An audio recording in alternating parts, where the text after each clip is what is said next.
Nigel Farage has been defended by fellow LBC radio host Iain Dale following the Brexit Party leader's interview on the BBC's Marr show. Mr. Dale defended the Brexit Party leader as he argued that Mr. Farage is right to hold a grudge against the mainstream media for not recognising how well the Brexit Party is doing in the polls. Speaking on BBC Newsnight, Mr. Dale argued that Mr. Farage should not be questioned on previous comments but rather on what his new party is doing now. The LBC host said, "I think that if you are going to interview someone in the middle of his party rising up the polls, you surely have to ask about that, rather than just ask about quotes he's given in the past, several of which he denied the meaning to which Marr was implying." Amid the chaos surrounding both major political parties at the moment, the Brexit Party has surged ahead of its rivals. With the EU elections next week, a recent YouGov poll stated Mr. Farage's party is now well ahead of the Conservative Party, who remain behind Labour,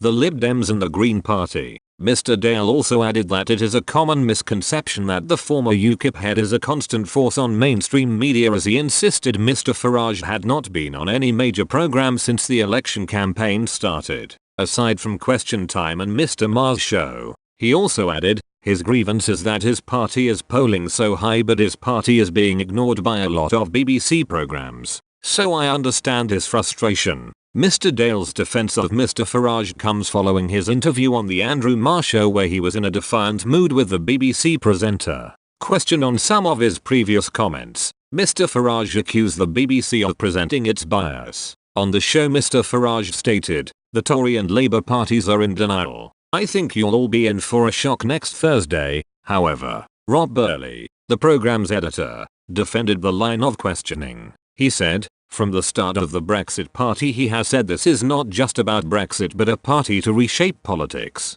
We asked him whether it would adhere to his known positions on non-Brexit issues. Mr. Farage's comments come as Tory MP Hugh Merriman warned that his party is in for an absolute mauling in the elections, as the government will be made to pay for the current Brexit impasse.